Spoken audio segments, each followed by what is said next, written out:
ఈ విషయం అర్థం చేసుకుంటారని ఈ 3 రోజుల అసెంబ్లీ స్థానాలు 2 పార్లమెంట్ స్థానాల్లో వాళ్ళు పోటీ చేయడం జరిగింది. జనసేన 2 పార్లమెంటు స్థానాల్లో గెలవబోతా ఉంది.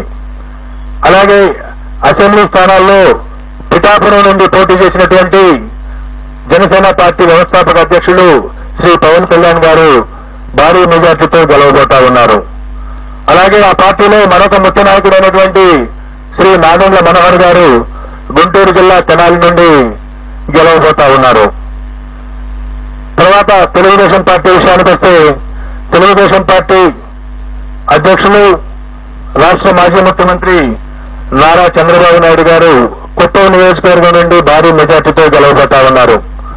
అలాగే వారి తనయుడు మాజీ మంత్రి శ్రీ నారా లోకేష్ మంగళగిరి నుండి గెలవబోతా ఉన్నారు. అలాగే నటులు శ్రీ నందమూరి బాలకృష్ణ గారు హిందూపురం నియోజకవర్గం నుండి మంచి మెజారిటీతో గెలవబోతా ఉన్నారు.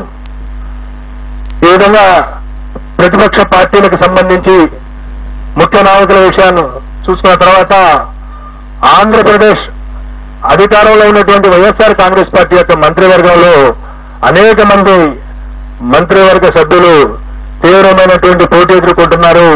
కొద్దిమంది ఓటమి చవిచూడబోతా ఉన్నారు. ఇందులో ముఖ్యంగా మనం ఆంధ్రప్రదేశ్ ముఖ్యమంత్రి శ్రీ వైఎస్ జగన్మోహన్ రెడ్డి గారు పులివెందుల అసెంబ్లీ నియోజకవర్గం నుండి భారీ మెజార్టీతో గెలవబోతా ఉన్నారు. అలాగే సిదిరి అప్పలరాజు గారు ప్రస్తుత మంత్రి పలాస నుండి ఓటమి చవిచూడబోతా ఉన్నారు. అలాగే ధర్మాన ప్రసాదరావు గారు శ్రీకాకుళం అసెంబ్లీ నియోజకవర్గం నుండి వారు గట్టి పోటీ ఎదుర్కోబోతున్నారు.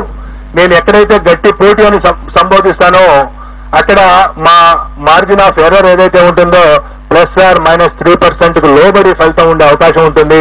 కాబట్టి +/- 3% ఉన్న దగ్గర నేను గట్టి పోటీ అని సంబోధించడం జరుగుతుంది.